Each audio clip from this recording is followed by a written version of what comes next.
Hello, Mad Woman. I believe you're the only one here so far. Let me know how my sound is, because I can't hear myself other than actually me hearing me. Ooh, there are 3 watching now. Don't be shy. Say hello in the chat.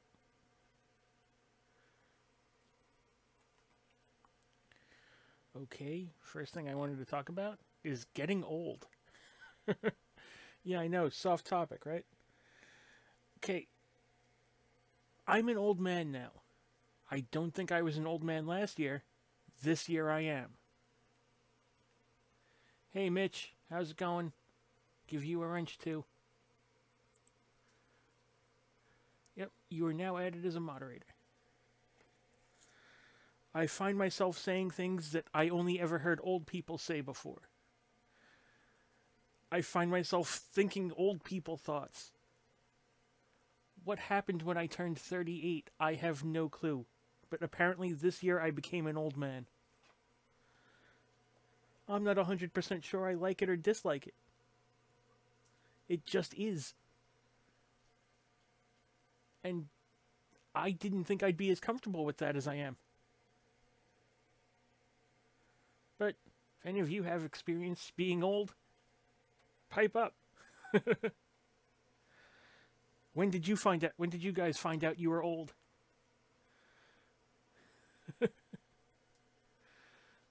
Yep, the When I Was Your Age Club. Or my favorite line, I remember being that age, now I'm not. And you see people you went to high school with and they're all fat and old now, and then you look in the mirror and you're like, wait, I'm fat and old too.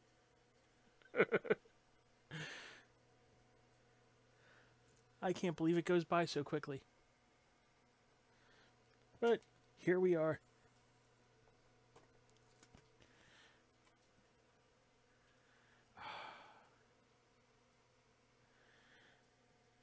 Worst part was today. I'm talking to...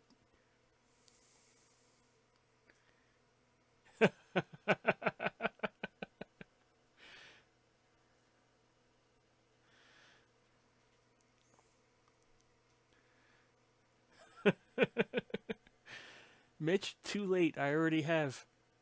Wait. I have 35 cents. Hold on.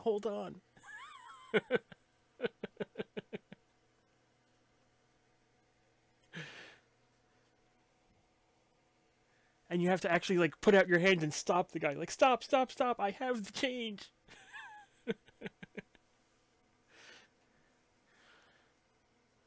I'm also the guy that when they hand you the change actually sits there and counts it out quick before putting it in his pocket.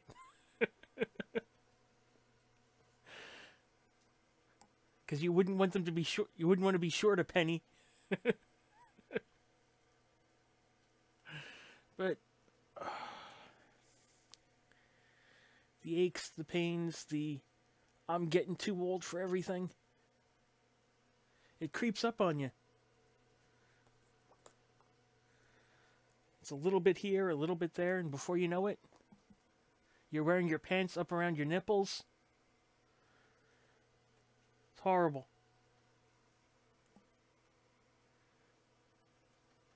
Oh, Mitch, don't even get me started on that, like, take a penny, leave a penny thing. If you don't have the change, don't buy the product. Oh, I need to take a penny now. Nope. I'm not leaving pennies for nobody.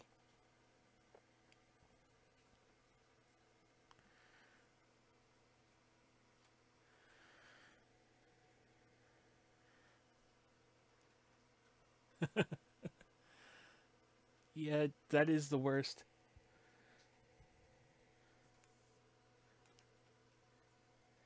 And especially when the person behind the counter won't let you slide for a penny. An object that actually costs more to make than it's worth. I think it costs something like 4 cents to make a penny. Hold on, let me actually Google that. Because I know it's more than a penny to make a penny. Hold on. How much does a penny cost to make?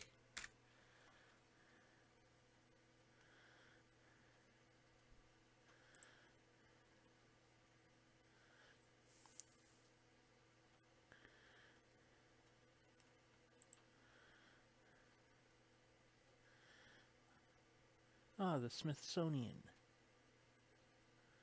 Yeah. An entire article for something that could be answered in a sentence.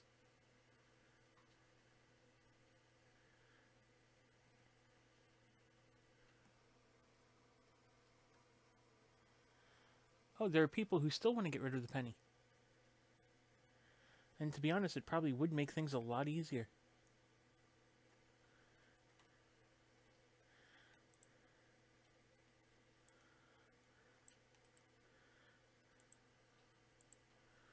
And I'm still trying to look through to find it.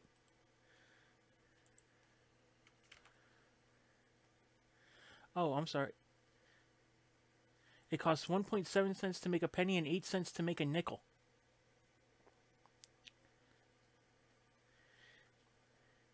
Our money costs us more than it's worth.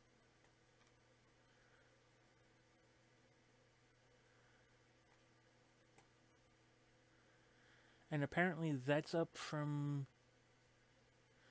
It actually went down last year. According to CBS, last year it was 1.5 cents to make a penny. Which means they probably put less copper in it. Because it's really just kind of a copper coating on a zinc coin at this point.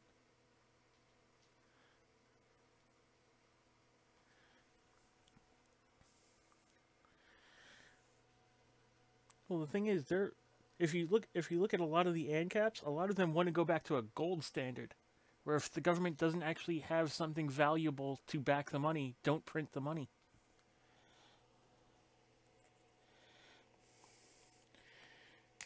Which would actually cause a rapid deflation in prices, because once you do that, you have a scarcity of money. At which point money becomes more valuable than the objects it's buying. Which is the way it used to be. Which is why you could eat for a dime. In fact, if you think about it, what you figure, 19 teens, 1920s, what you could get for a dime now is like $10. Oh, Mitch, definitely it was. Because it kept the government from overspending. They had to have the money to spend it.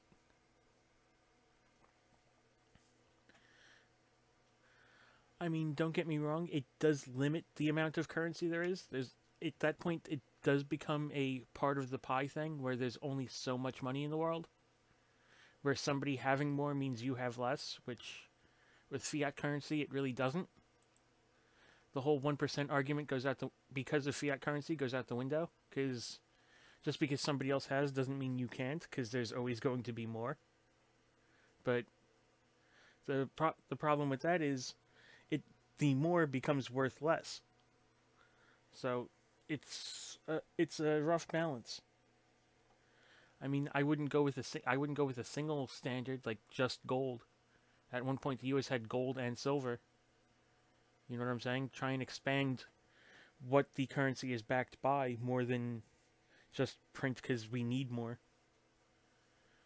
But if you are willing to alternate what it's being backed by, or allow it to be backed by more than one thing, you end up with a currency that can actually grow in amount without decreasing in value.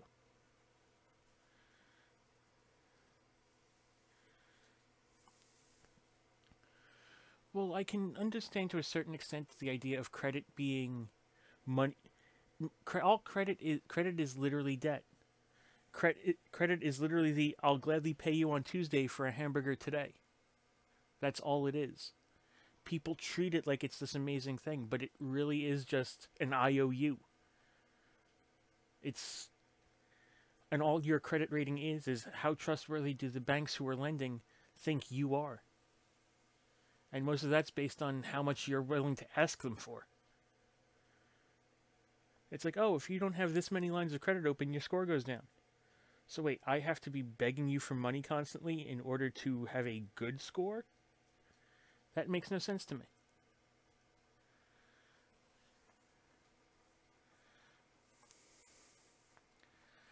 Well, technically, Mitch, no.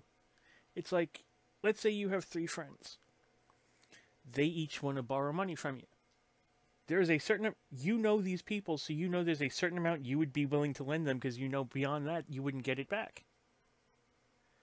So your credit is how much that you're willing, their credit to you is how much you're willing to lend to them. It's not technically imaginary, it's just not actually concrete.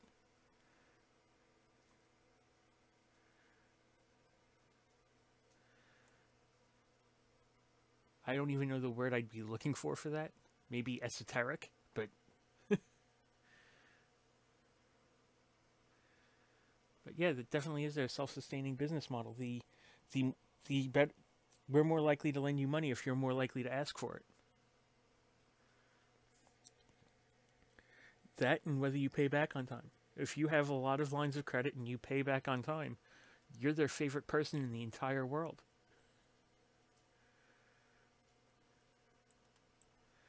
And from experience, AT&T will let you go 3 months without paying your phone bill before they shut you off. Or at least they used to. Oh yeah, I think building an industry around it is absolutely stupid. And to be honest, that's pretty much what led to the Great Depression. There's a whole bunch of speculation in stocks based on money that was borrowed from credit. And when stock prices dropped, people couldn't pay back their loans, and the entire economy plummeted as a result.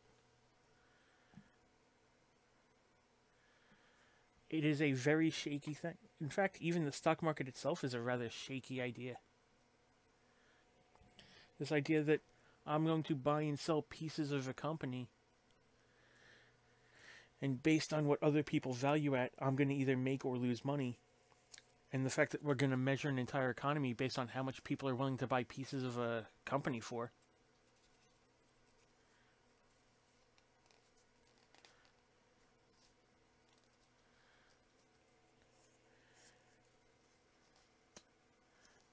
Honestly, Mitch, my experience with credit has been the opposite of that. I bought a toolbox for $7 grand. I paid it off in a year. I was supposed to pay it off in like 4 or 5. My credit score skyrocketed. Oh yeah, commodities I can understand. Gold, pork bellies, orange juice. You know, all the trading places commodities that I remember.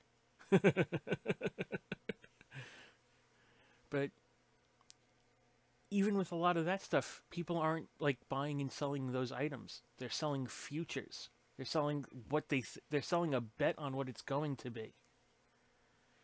You know what I'm saying? It's a lot of people shakily moving money around.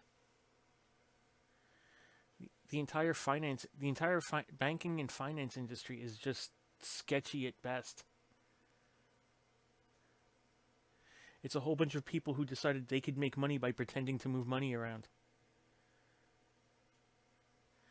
And it's been around so long at this point that people think it actually means something.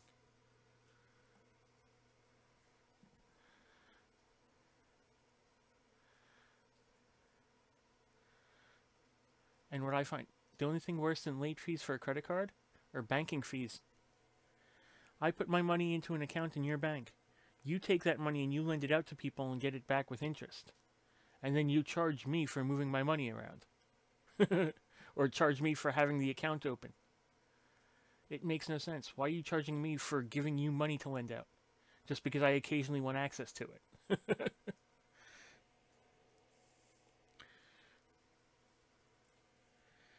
And then to keep from having fees, they want you to have a minimum. So if I keep this much in there at all times, you're not going to charge me a fee. That's great. So pretty much, you're holding it hostage.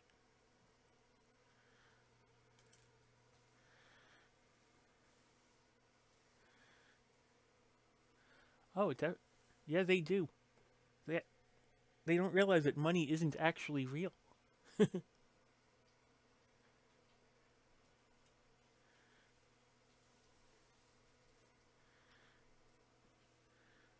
Well, Madwoman, I have a TD bank account.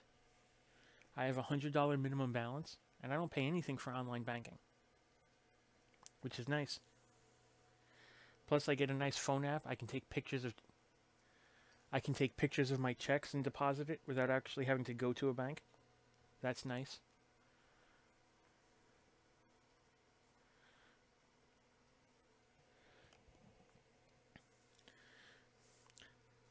The banking system is essentially a system of keeping money out of the hands of the people who have it, and to allow it to be used by the people who want it. It's essentially like, you give us the money that you have, and we'll hold it here, and we'll give it to other people who don't have it, and make them pay us back over time. But you still don't have your money.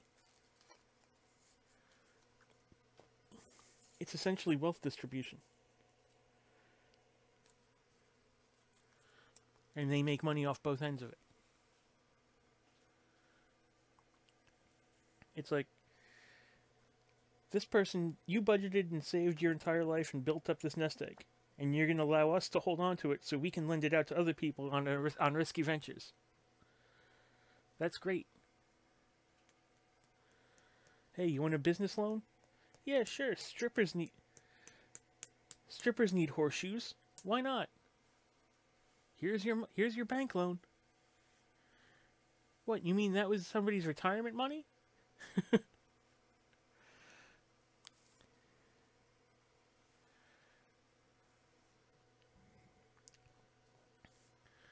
Oh, Madwoman, I'm pretty sure there is a mob involved. It's just not one that you normally speak of.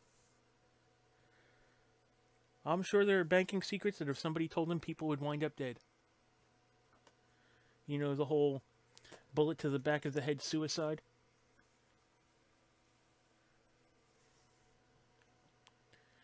Guy has everything on him, but it was a mugging.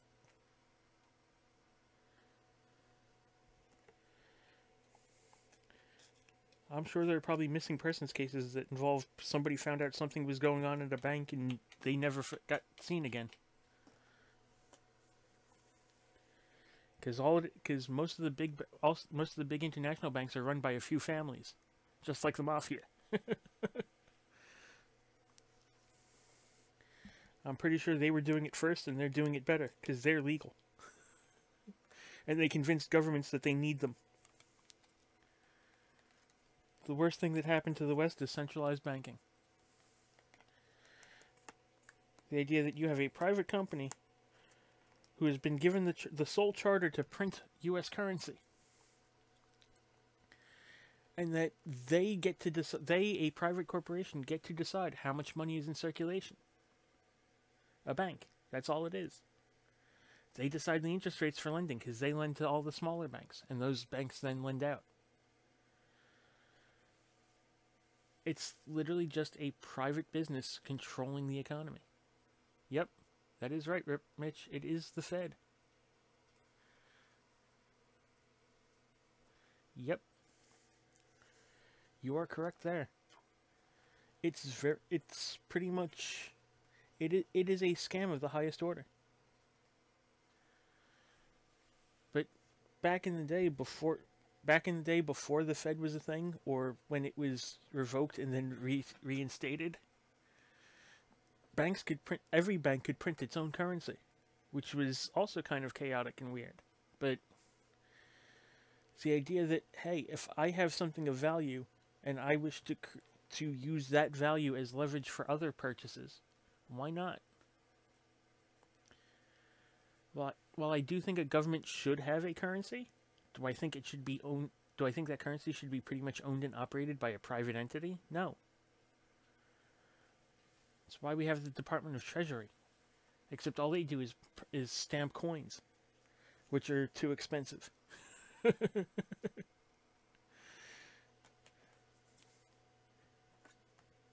I say go back to a gold standard. Let the government take over the printing press, because there should be at least a unified currency. That's something I think should have been in the Constitution. A unified currency of exchange between the states. Because the federal government's job is to regulate interstate currency. Even if each state had its own money, and then for anything that had to be done interstate, it had to be translated to another currency, I could get that. But as far as having a private company tell you how much money you're allowed to have in circulation, and nobody in the government willing to even so much as look in their direction as far as any kind of investigation goes. Because nobody knows what's going on there. All they know is, okay, the Fed said the interest rate is going to go down by 0.5%. Okay. Stock market panics. It's ridiculous. And most people don't even think about it. You can't even say, oh, well, they don't know about it or they don't care. They don't even think about it. There isn't even a question as to where it comes from or why it's that way. To them, it just is, and they go with it.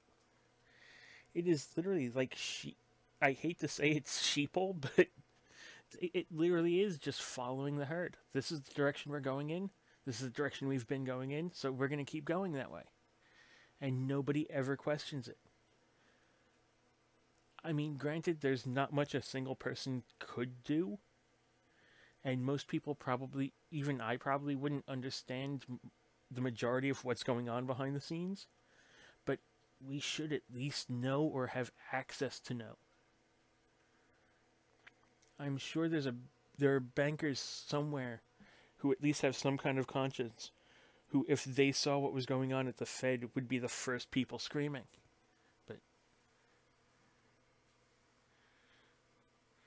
well, Madwoman, the reason the housing bubble was there in the first place was because it was, I believe, a Clinton-era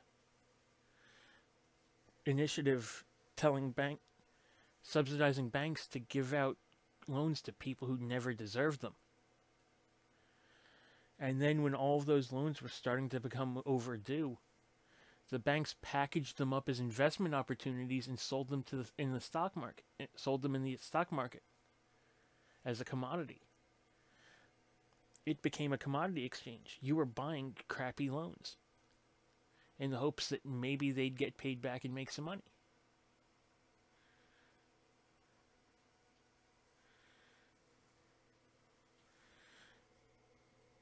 And when all these people who had invested their retirement incomes and all that into it, and then it was revealed, oh wait, these are shitty loans and people aren't paying them, and the banks are foreclosing on these houses now. It was just, okay, everything collapsed, and people lost everything.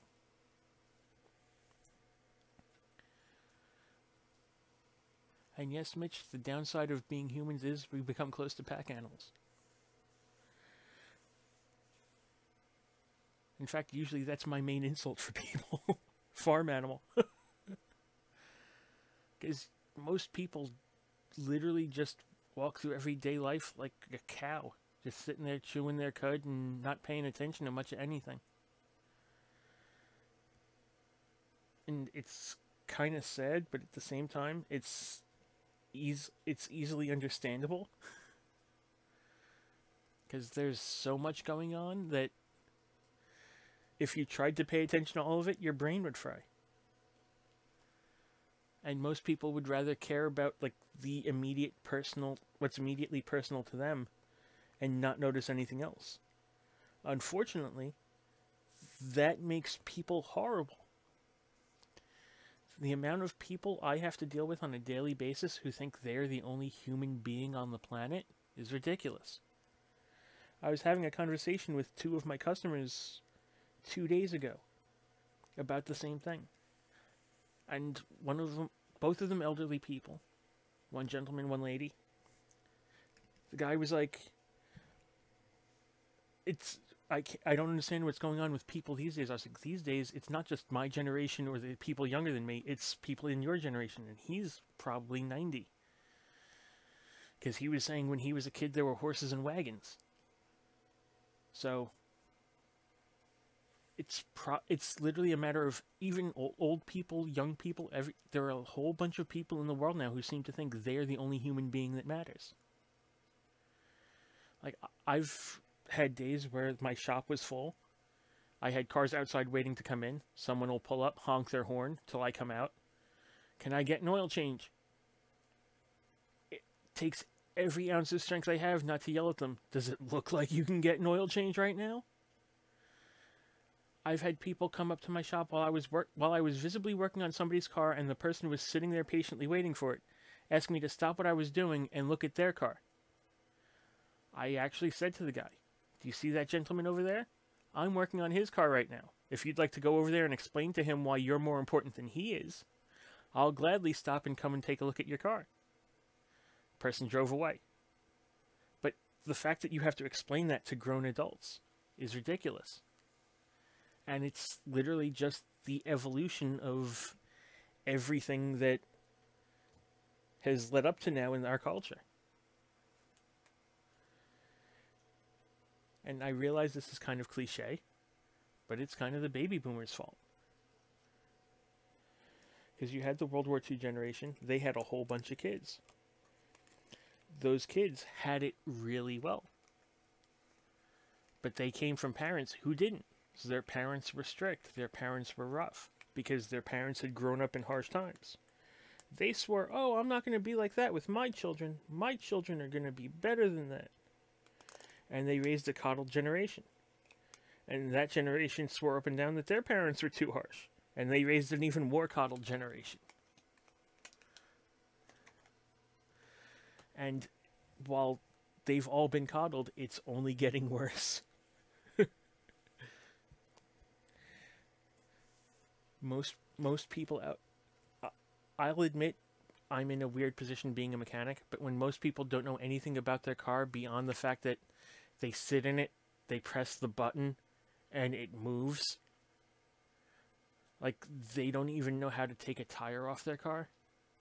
Which, when I was a kid, it was something most adults knew. At least I'm pretty sure, because I'd seen a lot of adults doing it.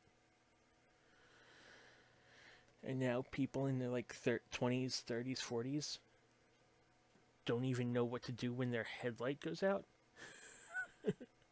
I mean, I can understand not knowing how to change a bulb in a modern car. A lot of them are hidden and hard to get to. But who will drive around for weeks, and then when you point out to them their headlight is out, they're like, "Yeah, I have no idea what to do about that." I was like, "Well, you go to a shop and get it changed if you don't know how to do it yourself."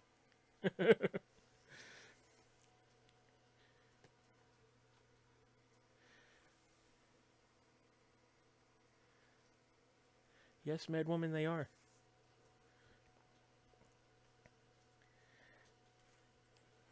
And unfortunately, nobody is unsheltering them. They say, "Oh yeah, the next generation is more conservative than the last one." They're gonna be right-wing snowflakes, because nobody's uncoddling them. Nobody is exposing them to the harsh reality of the world. They're just reacting to what the generation before them is doing by going the other way, like every generation has since the beginning of time. Well, the generation before us did this, so we're gonna do that.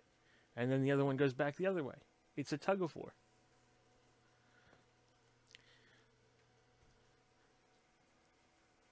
It's also why you notice a lot of the time it shifts back and forth with the presidential elections.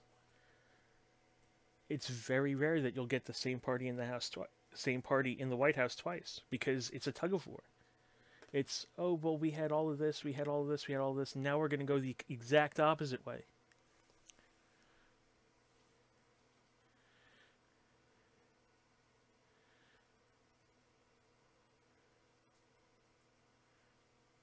The police officer would change the tire for them? Wow. The NYPD here would just tell you to get off the road with it, or they're going to give you a ticket.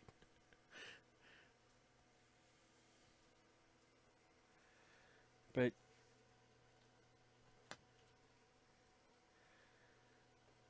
I mean, even if you go outside of, say, automotive, because I admit I am biased in that,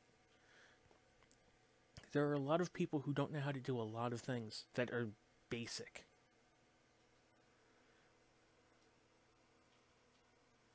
Oh, okay, he showed them how. Okay, but, like, I remember, and this is going back quite a few years at this point, I hate to say it, actually 20 years. When I started college, there was the initiation, there was the whole show up, sign up for classes thing. I was 18, I went by myself, I had the money to pay for the fees, I had the course book and the courses I wanted circled and set up. I was ready to just show up there and be like, I need this, this, and this. Here's the money. The amount of people...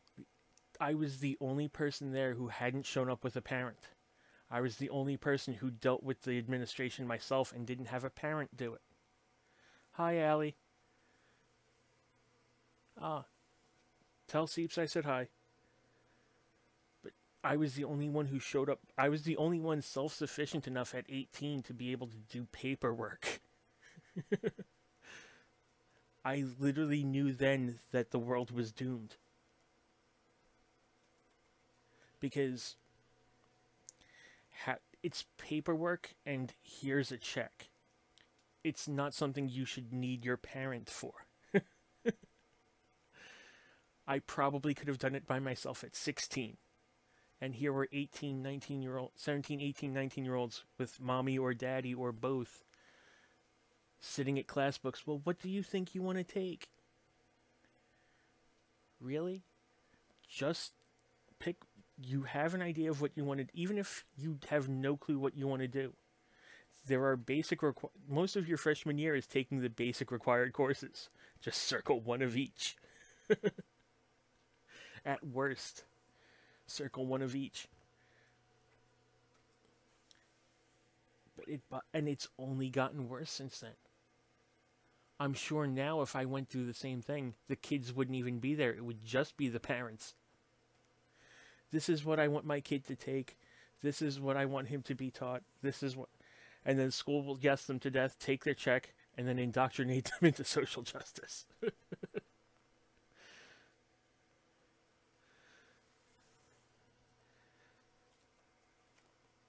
And I just realized I still have my Twitter poll up there, because I was going to mention that, and I forgot to, because we started getting into this topic. I'm trying to pick which game to buy. I'm really a fan of Final Fantasies, and 12 is easily in my top 5 of the Final Fantasies. But Kingdom Come Deliverance looks frigging awesome. I have no clue. So, there is a poll. And whatever the poll says is the one I will buy.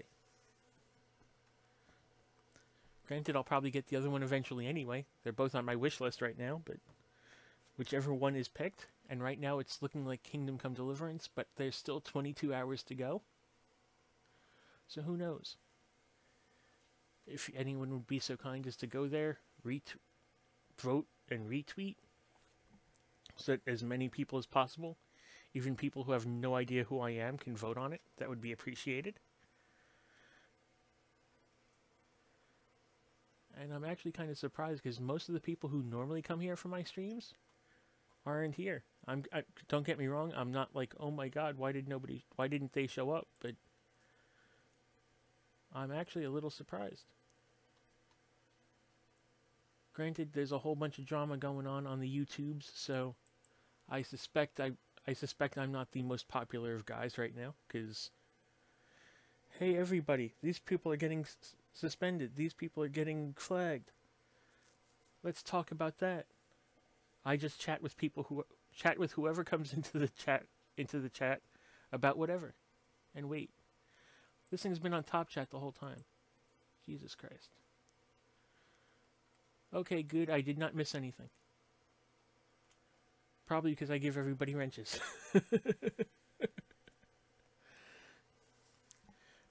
But when it was in my live dashboard, it said live chat. I clicked pop out chat. I dragged it over there, and apparently it became Top Chat again. So, who knows? YouTube kind of sucks today. I tried watching 4 videos by people who had under 2,000 subs, and each time the video went about 6 to 10 seconds, and then stopped with a buffering circle. I watched one video by somebody who had over 200,000 subs, no problem. So not only are they trying to flag right-wing views and anybody who's anti-social justice, they're also discriminating against the smaller channels. The live streams were fine, but the videos weren't. So, I have a feeling that this is the start of something horribly big and horrible from YouTube.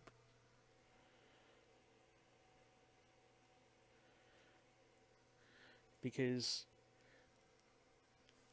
I'm not sure if you guys know, but Fenrir has his other channel where he does the spider care and stuff like that. It's called Beginner's Burrow. I was trying to watch his latest video, and it buffered for after about 10 seconds, and then the sound came back, but the picture was frozen, and it wasn't his video because other people had actually seen his video completely. So apparently YouTube did something between when he released that video and when I saw it, where it was just messing everybody up. I tweeted about it, and I had a whole bunch of other people with responses that they felt the same way, that they had the same thing. One person even said they didn't even have a play button on the video, on a video they were watching. So go figure.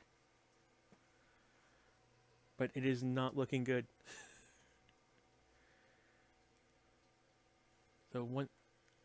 It's like they keep trying to change things and they keep trying to alter the stuff, and all they do is make it worse. They just keep digging the hole.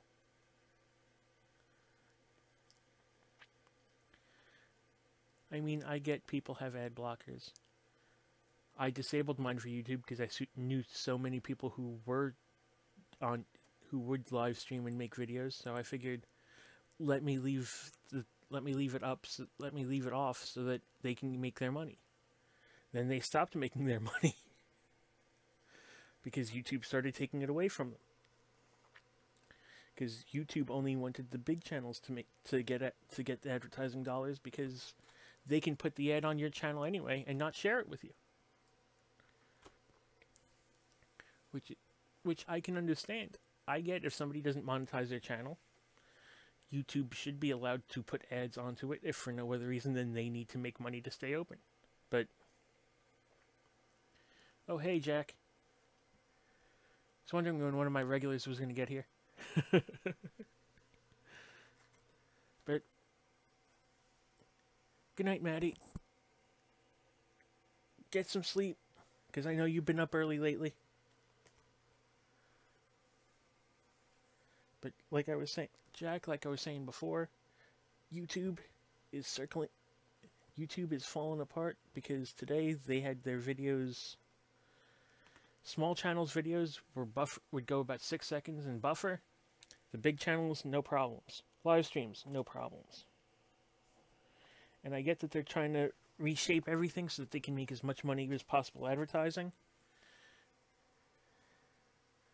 Ah, you're channel hopping. Okay, that's no problem. I've done it myself. I've even had 3 live streams going at one time. That was hard to keep in the chats. Just bouncing back and forth, trying not to type the wrong thing in the wrong chat. Having all 3 at different volume levels so you can kind of pick up what they're all saying if you just try and focus on the one volume.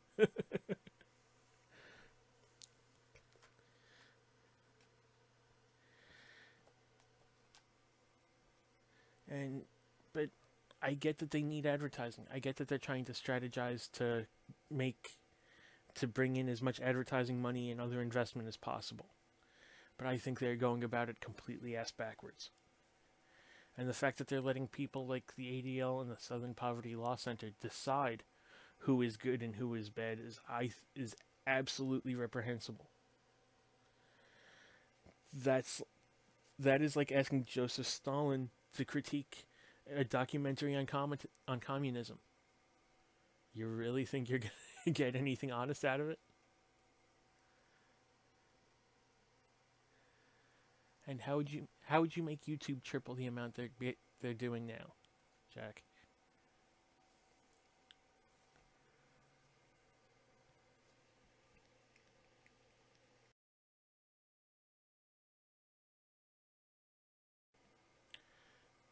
Muted myself so you wouldn't hear me puffing on the e-cig.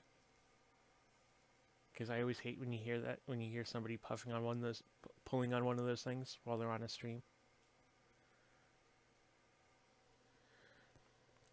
And yes, mine is an actual e-cig, not a vape. because it looks like a cigarette and it's about cigarette sized and it doesn't have nearly as much obnoxious vapor. Yeah, that would work, Jack. Perfect idea.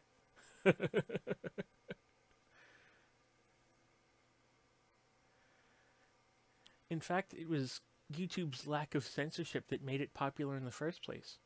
The fact that it was literally the place where anybody could show up, put their video, and people might watch it. That was what made YouTube what it was. It's what made people come here. It's what kept people here for so long. And the fact that now they're trying to get rid of all that and make it a hug box, I think it's going to be their end. It's just nobody has come up with the better platform yet. MySpace lost out to Facebook. Twitter and YouTube need that other company to come around.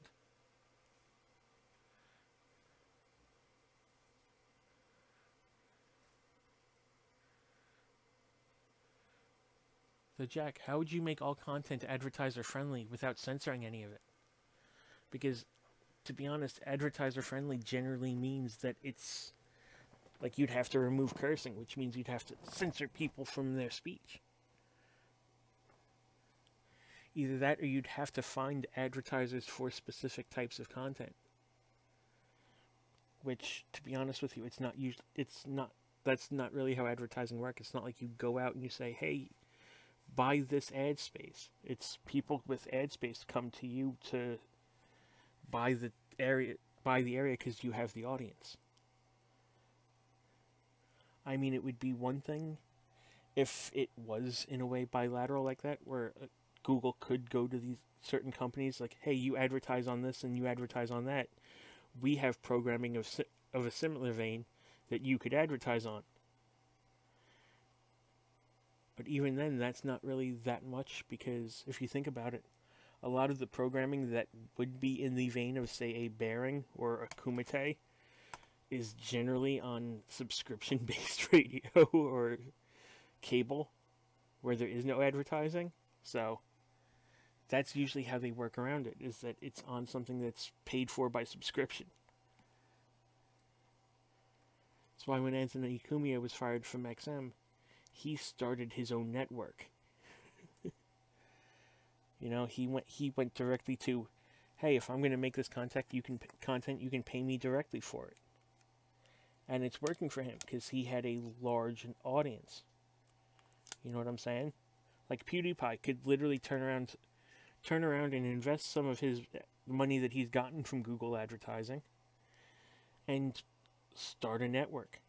Actually have his show, have other YouTube creators that are similar to him join together and form a network and host their own videos.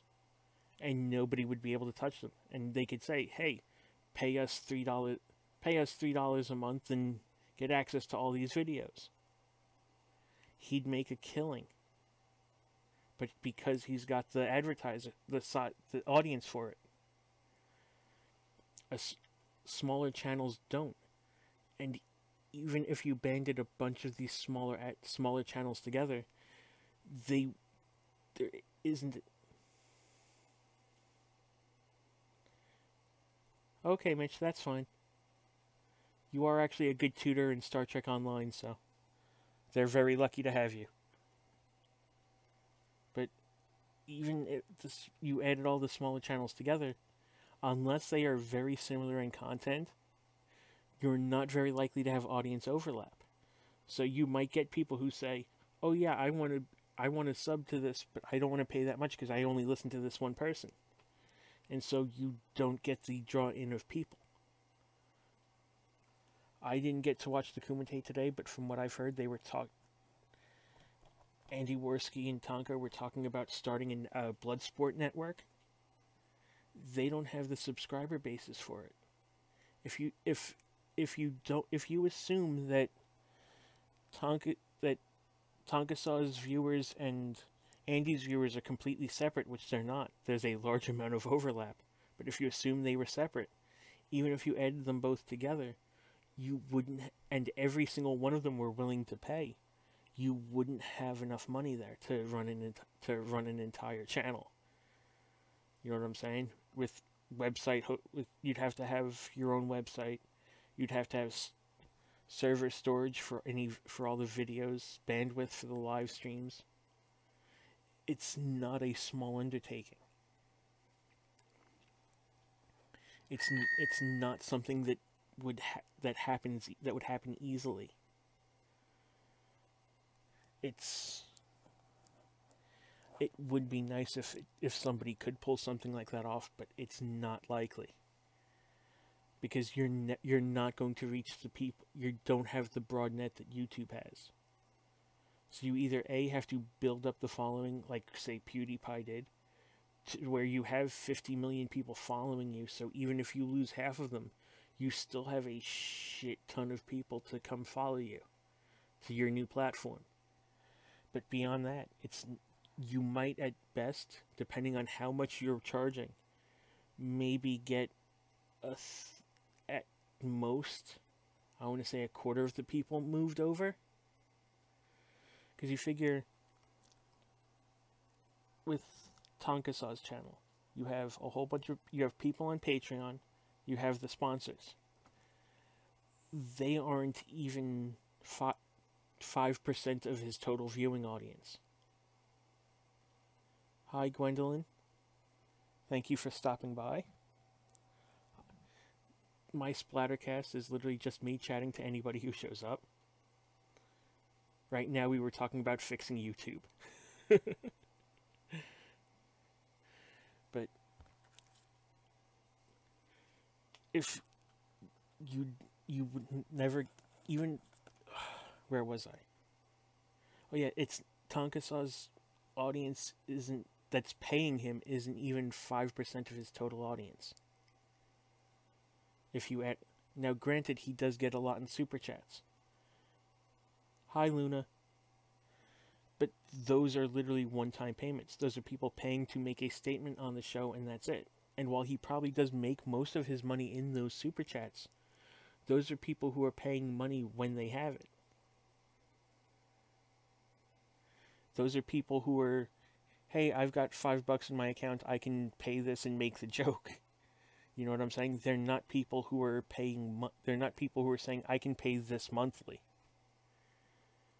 And to set up a network on the idea that maybe these people will pay monthly is shaky at best.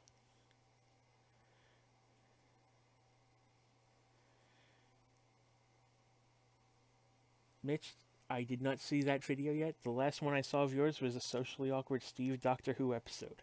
So, once I'm done with this stream in about 7 minutes, because I only go for an hour on Thursdays, I end at 10 because a lot of other bigger streams start at 10, so I like to let people watch somebody more important than me.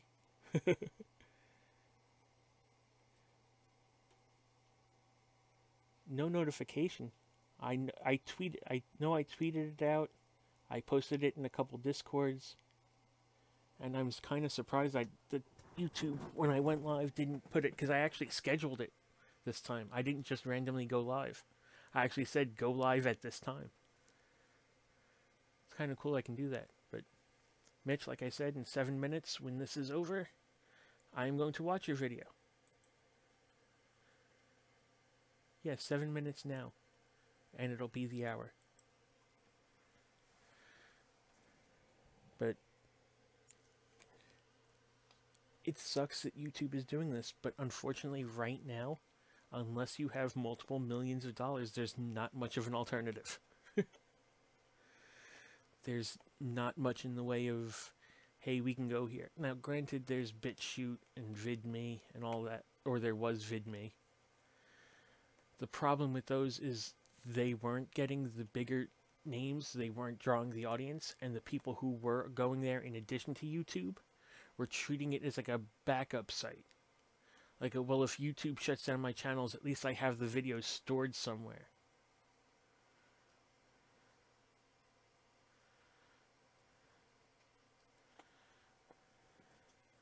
I actually think I posted it twice. Not when I went live, but I posted an hour beforehand, and then when it was 11 minutes left, I tweeted.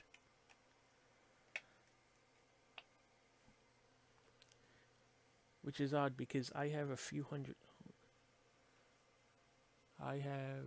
Let's see here. I have 572 followers. I think maybe 10 at a time see my posts.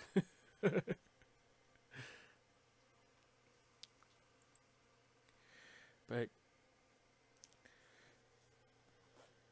that's the other thing. YouTube is being very selective in what they're willing to what they're willing to promote. Even so far as I clicked on the bell, I want these notifications. I clicked on some channels, you click on the bell, oh, we'll send you all of the notifications. I forget whose channel it was, but I clicked the bell and it said, we will occasionally send you notifications. They are literally picking and choosing what they send you on certain channels. And they're hoping you don't notice what they typed there. It's getting very bad. And unfortunately, there's not much way around it right now. It's gotten to the point where they're so big, you pretty much have to deal with them.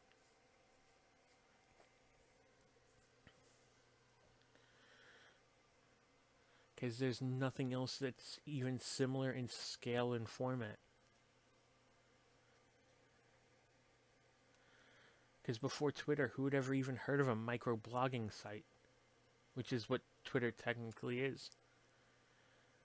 Essentially, it was meant for, I'm going to give you, like the Facebook style, I'm going to give you the status on my day, I'm going to give you my opinion on this subject, and that's it. And it became pretty much everybody's communication hub. But, I mean, don't get me wrong, Discord is of equal quality to Twitter, but its problem is that it's too fragmented. I'm in 32 different Discord servers. It is impossible to keep up with every single one of them. There are Discord servers that I am a part of, that I have not been to since I joined them. But I know people who were in them who aren't in others, so I am still there. So that maybe somebody will at me instead of at everyone, and I will catch it. But not very likely. If there were one like main Discord hub, it would be Twitter, because it's pretty much kind of set up that way. But it's not. It's fragmented, so you can. It's essentially like you can have your own personal one.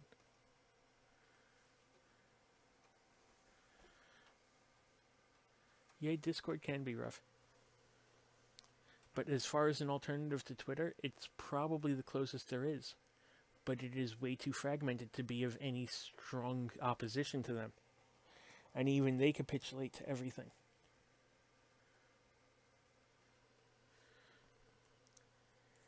But as far as everybody I know who's ever been banned from Twitter has gone to Discord until they made their new Twitter account. You know what I'm saying? It does work. It's just very fragmented. So it can't be as strong as Twitter, because Twitter is as much as people talk, oh, well, there's Black Twitter and the rest of Twitter and everything. You can still just type in somebody's @ and get to what they're saying. Yeah, Mitch, that is true. I mean, granted, that depends greatly on whose server it is, as to whether it's an echo chamber or not.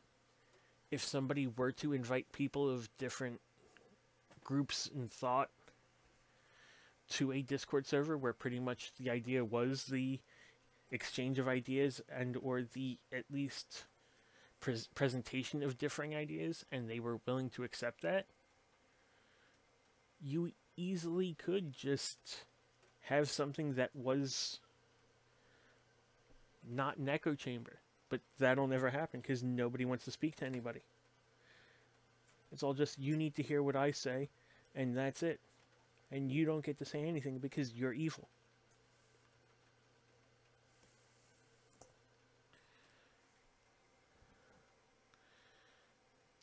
Yeah, that is. I'm not so good with the words all the time, Mitch. That's why I fix cars. But it is 10 o'clock, so I'm going to wish you all a good night. Again, please vote in my poll and retweet it. Right now it looks like... Hold on, let me reload, see if... I got 4 retweets, 12 votes, and Kingdom Come Deliverance is still winning.